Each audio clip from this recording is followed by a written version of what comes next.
À peine le monde catholique a-t-il appris le décès du pape François, survenu le 21 avril 2025 à Rome, de suite d'une maladie à l'âge de 88 ans, que les regards se tournent vers le Vatican.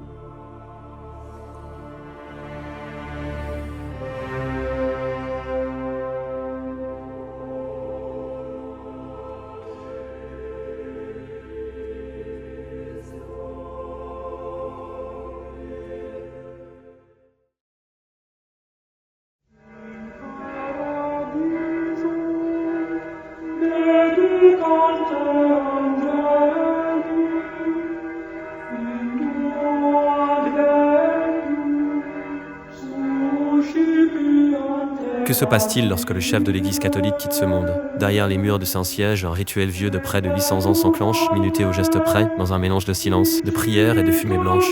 Aujourd'hui, nous vous révélons les étapes clés qui encadrent la mort d'un pape et l'élection de son successeur.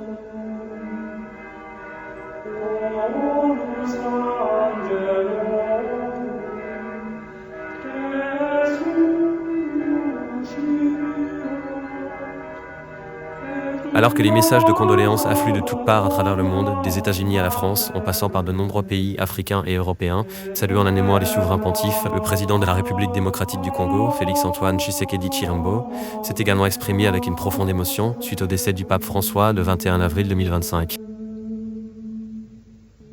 Il a adressé ses condoléances aux catholiques du monde entier, particulièrement à ceux de la RDC, saluant la mémoire d'un homme de foi, d'humilité et de paix. Il a souligné le rôle spirituel et prophétique du pape, notamment lors de sa visite historique en RDC en février 2023, où il avait lancé un appel fort à la souveraineté de l'Afrique.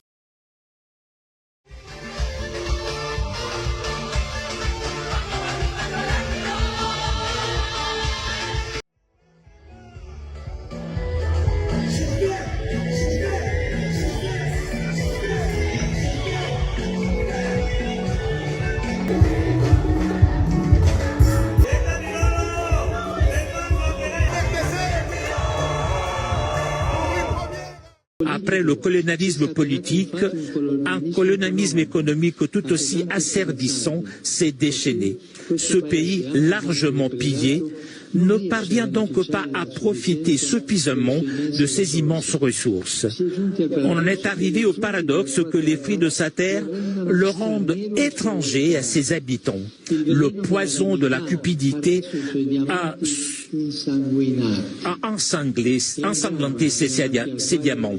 C'est un drame devant lequel le monde économiquement plus avancé ferme souvent les yeux, les oreilles et la bouche.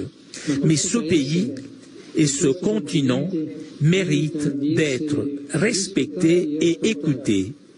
Ils méritent espace et attention. Retirez vos mains de la République démocratique de Congo. Retirez vos mains de l'Afrique. Cessez d'étouffer l'Afrique. Elle n'est pas une mine à exploiter, ni une terre à dévaliser.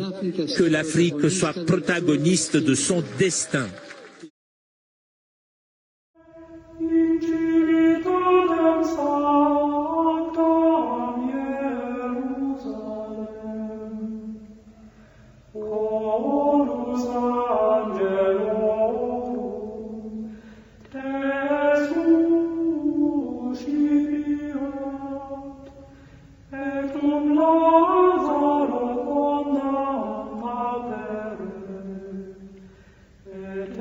Première étape, confirmation des décès.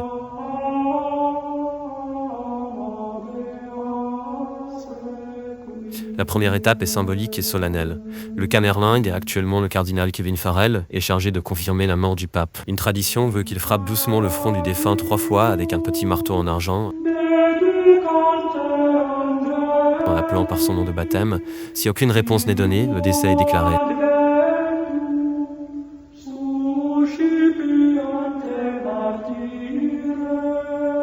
Deuxième étape, période de sede vacante, siège vacant. Littéralement siège vide, qui peut durer de quelques jours à plusieurs semaines. Le pape étant le seul à pouvoir prendre certaines décisions majeures, l'Église entre dans une forme de pause institutionnelle. Le gouvernement du Vatican est gelé, sauf pour les affaires courantes gérées par le collège des cardinaux.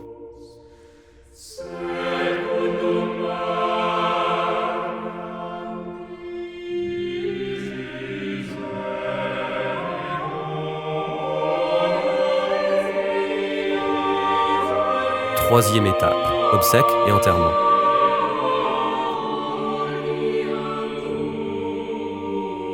Les funérailles du pape sont codifiées. S'ouvre alors la période de 9 jours de deuil, les noviales, durant laquelle les messes sont célébrées chaque jour.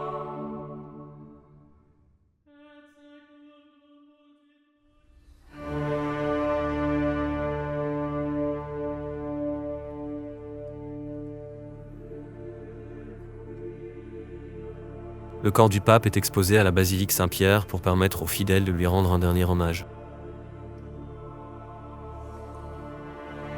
Le corps est ensuite placé dans 3 cercueils successifs, un en cyprès, symbole de pureté, un en plomb pour la conservation et la sécurité, puis un dernier en chêne en signe de noblesse et de force.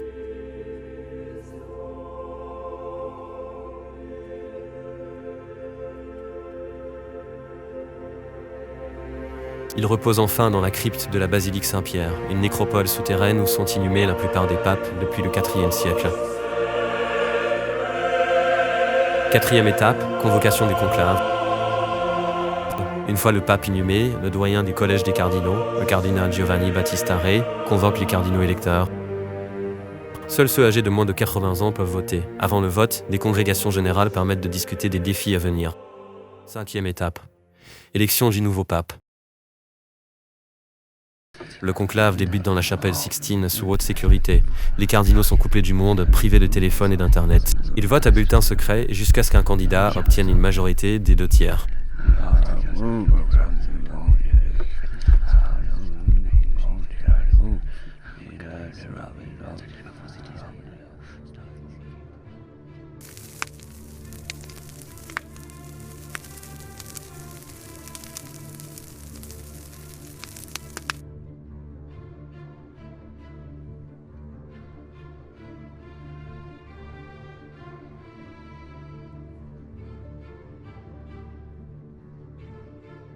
Les bulletins sont brûlés après chaque vote. Si aucun pape n'est élu, on ajoute des produits chimiques à la fumée pour la rendre noire. Un mélange de perchlorate de potassium, d'anthracène et de soufre.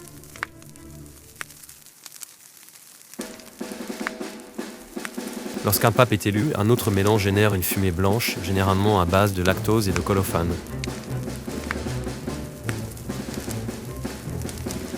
Dixièmement, annonce et intronisation. Une fois élu, le nouveau pape accepte officiellement sa charge et choisit un nom de règne. Le cardinal protodiacre proclame alors la célèbre formule Habemus Papam depuis le balcon de la basilique Saint-Pierre et le nouveau pape bénit la foule. Ce processus, ancré dans des siècles de tradition, garantit une transition ordonnée et respectueuse au sein de notre Église catholique.